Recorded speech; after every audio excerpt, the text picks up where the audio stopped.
What's going on YouTube? My name is NC Squared and welcome to another analysis video. Alright, so here today guys, as you can see, E3 is this week, and today Pokemon Sun and Moon info got released. Sorry about the late upload again, about that guys. I had school today, and it was like kind of like an iffy thing. It was like kind of in the middle of school, so I didn't want to like skip school or anything. So and school comes first, so I gotta make sure. But I still wanted to get this video out to you guys. As you can see on the screen right here, right now, it says new Pokemon discovered. Today we got 3 new Pokemon. The first of the brand new Pokemon is Pikipek. Pikipek. His name is Pikipek, or her name's Pikipek, or something like that. And I'm just going on the Pokemon website.com right now. But this is the Pokemon at the first ever trailer we got from the Pokemon 20th anniversary trailer, the Super Bowl commercial, however you want to say it, is the Pokemon that we have been seeing since that. It's as you can see, the back spread of it looks the exact same, and as you can see, the front looks the exact same. So that's actually pretty cool how they released the Pokemon that they were creating, I guess, in the beginning trailer, first ever trailer for Pokemon Sun and Moon. So that's pretty cool. And I'm getting to it real quick. I'm going to Pikipek. Alright, so Pikipek can strike 16 times in a second with its beak. These strikes are powerful enough to not only drill through wood, but even shatter stone. This noises made by their blows can signal others. Some of these signals have been identified as warning signals and greeting among allies. Pikipek trainers have grown to recognize them as well.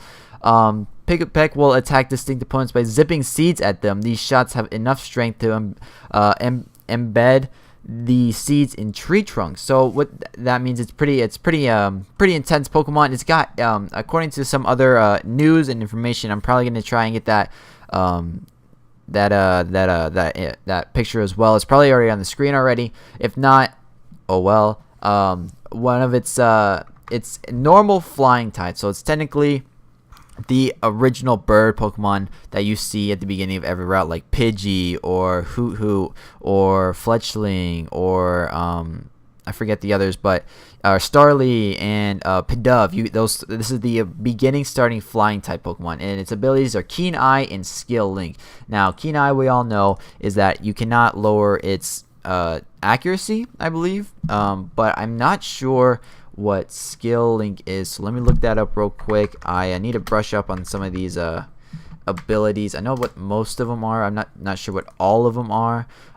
Skill Link is the ability in Gen 5, is the ability in Lost and Most Middle Move, such as Mummy. It will maximize, it will still hit the maximum number of times in the turn in progress. So what it means is Skill Link is that if you have let's say double slap, and Wigglytuff hits you with a double slap, it's usually 2, or sometimes it's 3.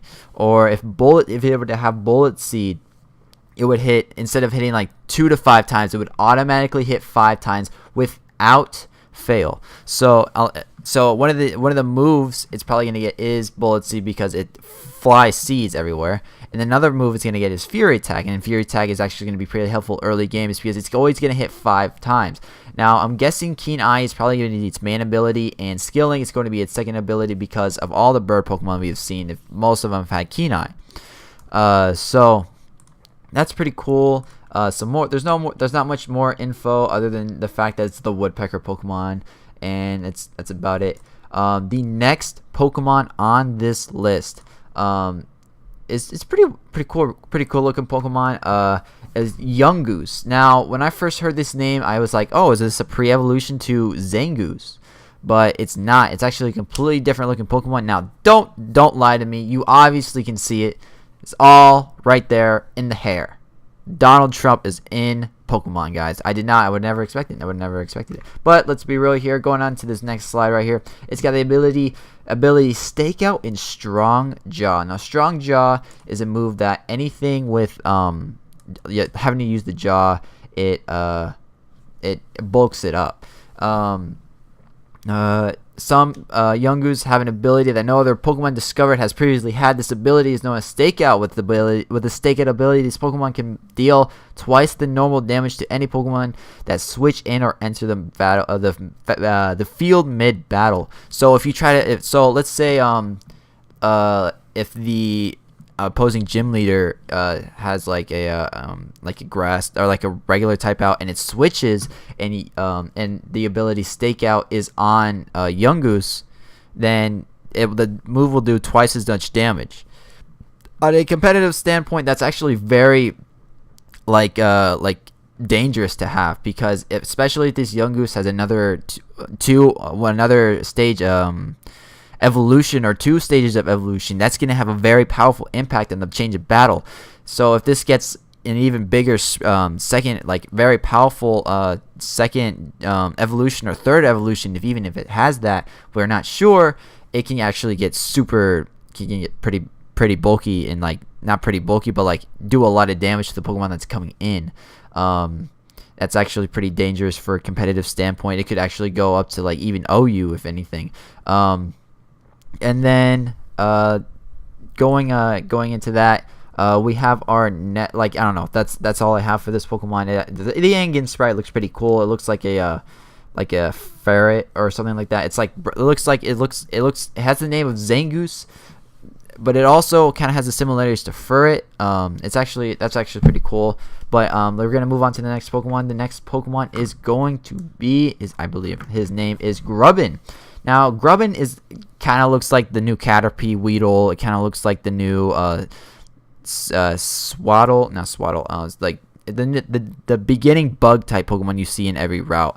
Or it's gonna be like Spinner. I guess Spinnerak's actually a beginning game too. But Grubbin looks like a Pokemon that you can either see at the very beginning or either see at the very end of the game. Because I'm thinking that Grubbin might be kind of like the Larvesta of Gen 5, like Larvesta in Gen 5, where you can find it late game, and it has this big, powerful second evolution that just is bulky as hell, and it just bodies everything. It's a fire bug type, and I'm thinking Grubbin is the exact same way, although it does only have the bug type, but the one typing is bug type, and the ability Swarm, which powers up bug type move in a pinch, just like Blaze, where it powers up fire type moves in a pinch, where it's like less than a third health, it'll attack better with bug type moves. I'm thinking this is either the beginning bug type Pokemon that you see, or the end type Pokemon you see that's kind of rare,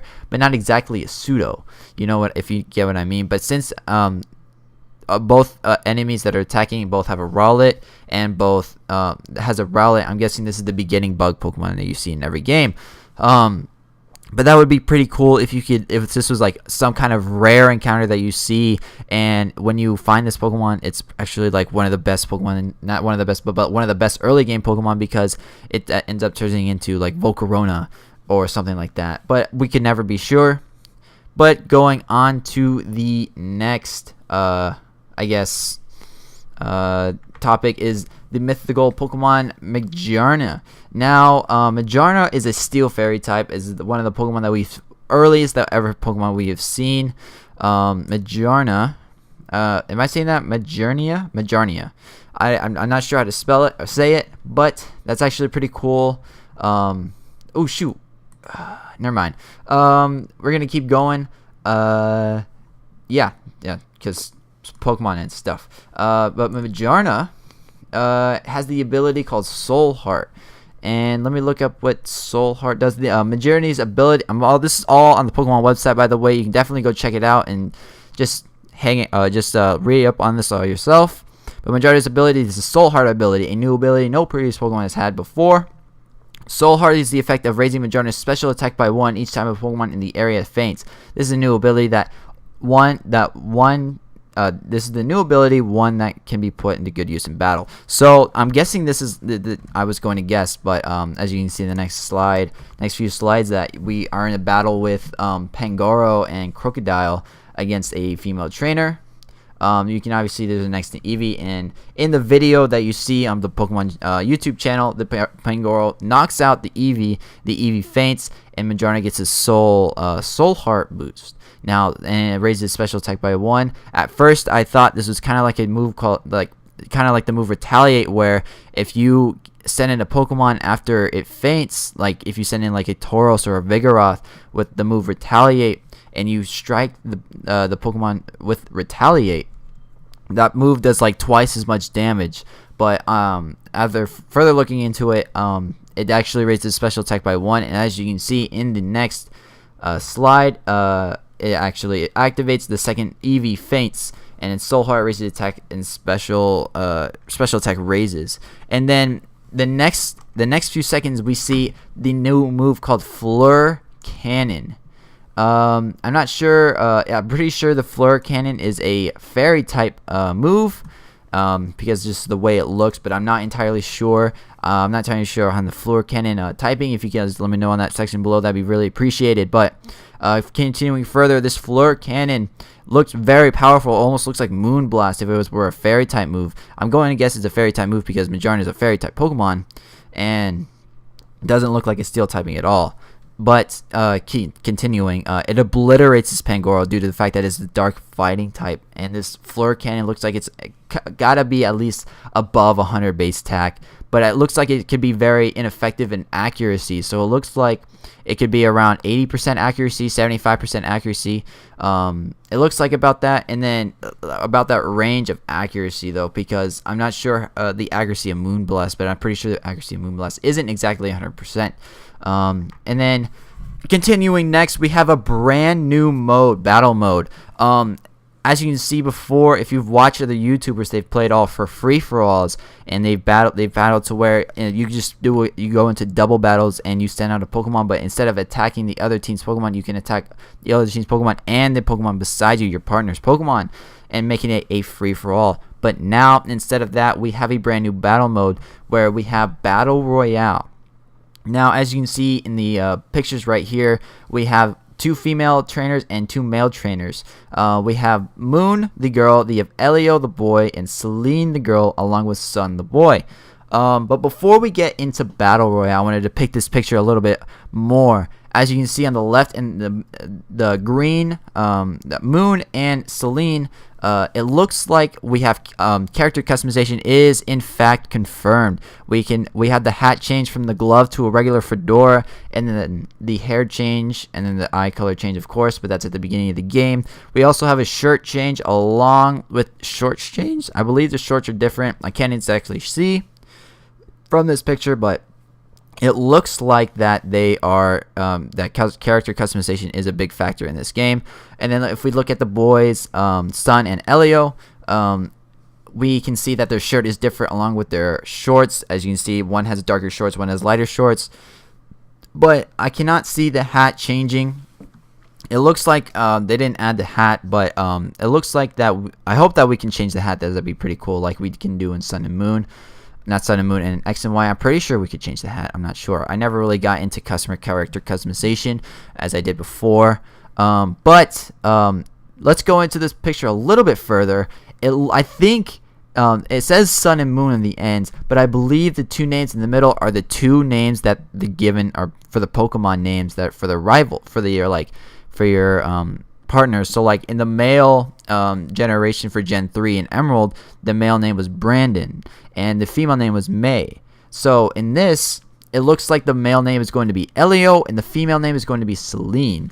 Now, I could be entirely wrong about that, but it just looks like those 2 names are perfect for each other in this generation. Just like in there's another game that you can add a male and female. Oh, in I believe Platinum and Diamond and Pearl, you can choose the female character as Dawn, but if you chose the female character, you would be automatically given the other name for the male. I'm not sure. I cannot I guess remember what the name is for the male. I'll probably put it up in annotation in the screen, or I'll probably like write it on the screen and just like boom, bold letters. But yeah, that's actually pretty cool how they might have leaked the names for the trainers in Sun and Moon. But continuing, as you can see in the next slide, it's a 4-player free-for-all. Now, as you can see, there's a yellow, green, blue, and red team.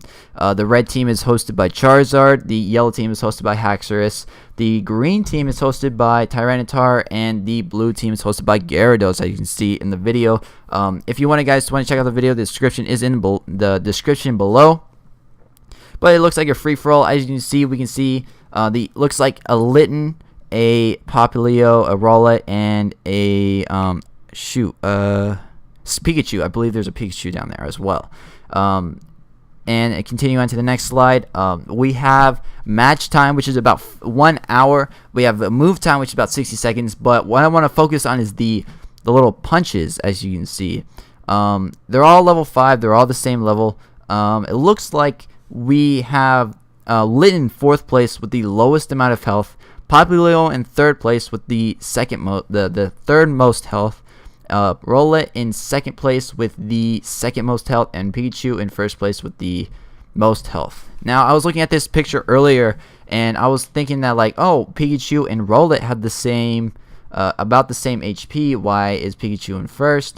But looking further into it, it looks like Rowlet has a little bit less HP, but I'm guessing that if type effectiveness come into play, that the only reason Pikachu is in 1st in this picture is because Rowlet is a flying type Pokemon, and due to the fact that Pikachu is super effective against flying type Pokemon such as Rowlet, it looks like Pikachu will take 1st place here, along with the Popplio and Litten. It looks like Popplio and Litten have the same amount of HP, but due to the fact that Popplio is super effective against Litten, it looks like that we can see that Litten is going to be in 4th place and Popplio is going to be in 3rd place. But I want to read you guys the rules of Battle Royale, because I'm not sure. It's kind of different than Free For All, as we've been seeing in a lot of Gen 6.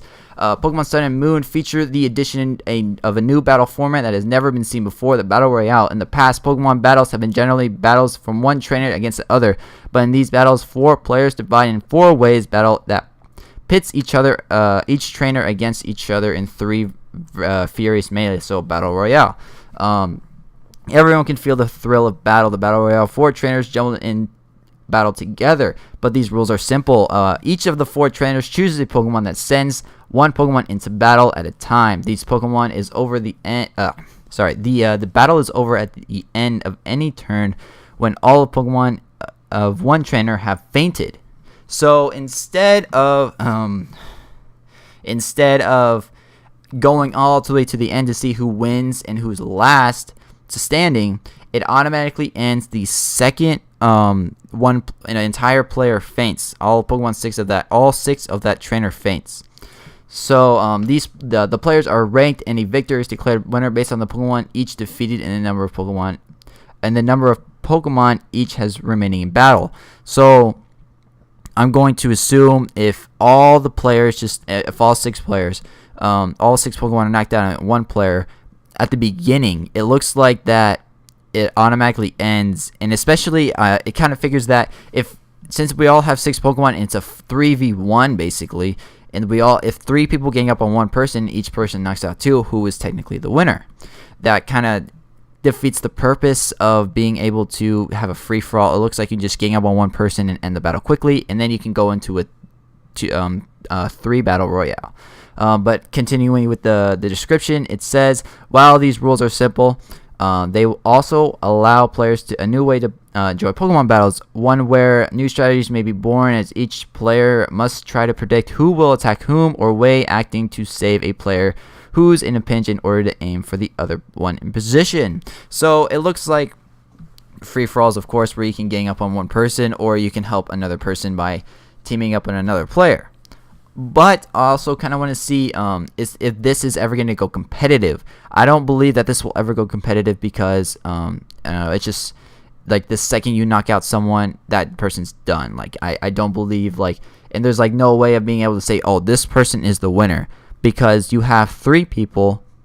Because you never know. The person may have had 5 Pokemon left, but that first Pokemon could have been an Arceus, and the other 5 Pokemon could have been a Weedle. And then when you come to the other 2 players who have just 3 Pokemon left, they all have 3. Let's say they have Blastoids, Charizard, Venusaur, and the other the other trainer has a